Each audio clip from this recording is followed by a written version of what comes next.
Hello mes petits piments oiseaux, j'espère que vous allez bien. Me revoici avec le chef Juju. Bonjour. Julien Darty, le chef de l'écran aux épices. Il nous a déjà montré pas mal de recettes. J'ai pu également aller faire un vlog à l'écran aux épices directement, qui est pas loin de Giverny et de Vernon. Ouais. Et aujourd'hui, tu es encore avec nous. Toujours. Toujours. Pour faire une recette, cette fois-ci aussi festive. Très festive, oui. Voilà, C'est qui s'appelle le carré camaron. Donc ce sont des crevettes de rivière, comme vous pouvez voir avec les petites pinces bleues et tout. Dans les Antilles, ça va être plus connu sous le nom de wassou. Exactement. Mais il y a plusieurs voilà. tailles d'ailleurs. Il y a plusieurs tailles, plusieurs calibres. Je sais pas si à l'île Maurice vous avez ça. Mais camaron, on est cousins nous. Ah, toujours. Il y a même une expression, c'est camaron camarade. Camarade camaron chez nous. Enfin, camarade camaron plutôt. Hein. Voilà. C'est parti? C'est parti. En tout cas, sachez qu'on remercie fortement Maceo. Oui, pour ces beaux produits. Pour ces beaux produits. C'est parce qu'on n'en trouve pas partout, mais dans les boutiques exotiques en général, on peut retrouver des camarons. Et puis sinon, vous pouvez les remplacer par des gambas, des crevettes. Voilà, c'est une recette qui s'adapte. Ce curry, on peut le faire avec plein de choses, des langoustes, des ah oui, tous les crustacés, même les poissons. C'est la même base. Mais c'est différent. Est-ce que c'est différent d'un curry poule, par exemple? Oui. Parce que pour tout ce qui dit les produits de la mer, à La Réunion, nous, on va utiliser du combava et de la coriandre, enfin cotomili.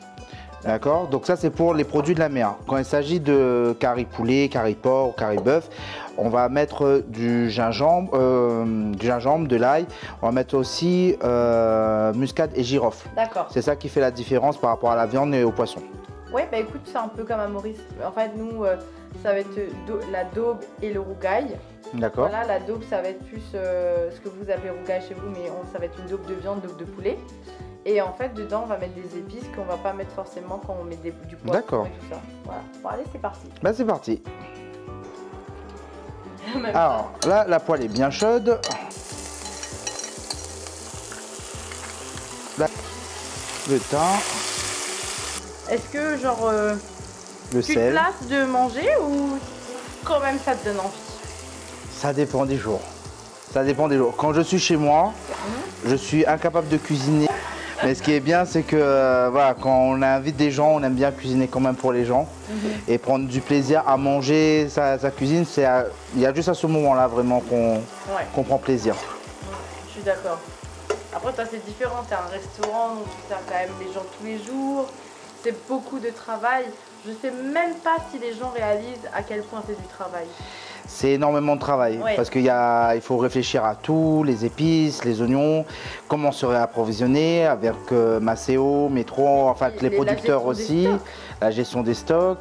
Enfin, il y a pas mal d'enjeux, pas mal de choses à faire, mais au final, quand on arrive à faire tout ça, ben, on a un client heureux, c'est l'essentiel. Hein. Vous pouvez voir l'oignon, l'ail, le gingembre. On va faire tout ça.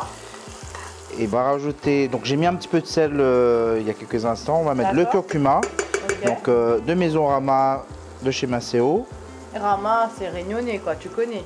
Oui, je connais, oui. C'est ce qu'on trouve aussi partout là-bas, un petit peu ou pas? À La Réunion à La Réunion, comme on a des producteurs locaux de curcuma, il y a du frais, il y a du voilà, il y a du frais, en poudre, il y a du bio, il y a du non bio, enfin il y a vraiment de tout. Et on travaille avec d'autres producteurs aussi, donc. Ouais. Vous, alors là, on utilise Rama, mais vous, au restaurant, vous avez... Alors nous, on est sur le domaine de Picasso, au restaurant. Donc c'est un domaine qui se trouve à la Plaine des Grecs et qui fait du très bon curcuma.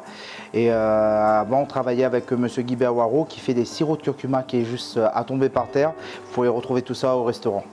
Alors là, on a le curcuma qui a roussi, les épices qui a roussi. On va mettre les tomates. Les tomates. Tomate, ça se dit juste tomate à La Réunion. Hein. Bah, peut-être le fait que nous on est francisé, que c'était le mot tomate existait déjà en métropole, je ne sais pas du tout. Donc combava ou combavois. Pourquoi on dit combavois? Ça c'est la partie plus antillaise qui utilise le terme combavois. Et puis même les Asiates, non? Peut-être. Je sais qu'à La Réunion en tout cas c'est combava. Donc on va râper. Alors pour conserver le combava, ce qui est bien, c'est que vous prenez comme ça et vous le mettez directement au congélateur. Et vous l'utilisez quand vous avez besoin. Ça se conserve super bien au congélateur. On peut râper le zeste et congeler le zeste aussi. Oui, on peut faire comme ça, oui. Il y a juste la membrane blanche qui est entre la chair du kombava et la peau qui est très amère, donc il faut éviter d'en mettre. Comme tous les agrumes. C'est ça. C'est ce qu'on appelle le zeste. Le zeste, c'est la couleur et le blanc, c'est le zeste. C'est ça. Voilà. Donc un bon petit goût de kombava. Alors, ça commence à être magnifique. Ça cuit vite, hein? Oui. Alors là, vous voyez, la sauce, elle commence à compoter, elle est juste sublime. On va mettre les camarons. Donc là, les camarons, on a plusieurs façons de le faire. Soit on fait revenir avant à la poêle et après on peut les flamber aussi. Mais comme c'est un produit quand même qui est assez noble, on va éviter qu'elles cuisent de trop et que les queues se rétrécissent. Ce serait dommage.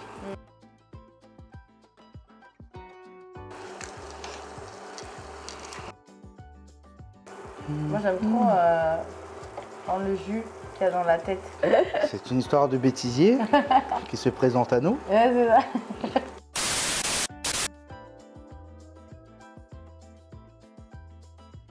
Alors du coup là... Non, on rajoute le kotomili. On va rajouter le kotomili. On va éteindre le feu. Ah, c'est beau. Hein. Alors ça c'est une astuce. Moi c'est ma façon de voir. Le kotomili c'est une herbe aromatique, c'est comme du thé. Donc du coup, quand on met une herbe aromatique, il faut éteindre le feu. Parce que c'est important qu'elle infuse et qu'elle ne cuit pas pour garder toutes les vitamines. Je mets à la fin. Il y a un seul truc que je fais moi différemment. Est-ce que toi tu gardes tes tiges de coriandre ou pas? Oui, je les mets directement dans les plats moi. Voilà, donc écoute, tu veux goûter? Ah ben ouais, carrément. Alors. Tu me dis s'il manque du sel? Ou c'est moi? Non, il manque un peu de sel. Ouais, un peu, pas beaucoup. C'est une histoire d'amour et de magie. C'est ça. Julien, quel plaisir encore une fois de t'avoir reçu. Merci. Franchement, ça donne vraiment trop envie et je suis sûre que tout le monde va se régaler. Avec quoi on accompagne un curry camaro? Du riz, rougail mangue, c'est la base. Rougail mangue. Ouais, okay. Mangue verte, oui. Ok, d'accord, super. Ben, on va faire ça. Ah oui, oui. On va suivre tes conseils. Et puis, franchement, mes petits piments oiseaux, j'espère que cette recette vous aura plu. Retrouvez-la sur mon blog, l'atelierdeChristelle.com. Oui. N'oubliez pas d'aller vous abonner sur tous les réseaux sociaux de L'Écrin aux épices, le restaurant de Julien Darty. Sa sœur n'est pas avec nous aujourd'hui, Manu, mais on pense fort à elle. On lui fait des gros bisous. Et un petit mot en créole réunionnais pour la fin. Miam zot toutes. À bientôt. À bientôt.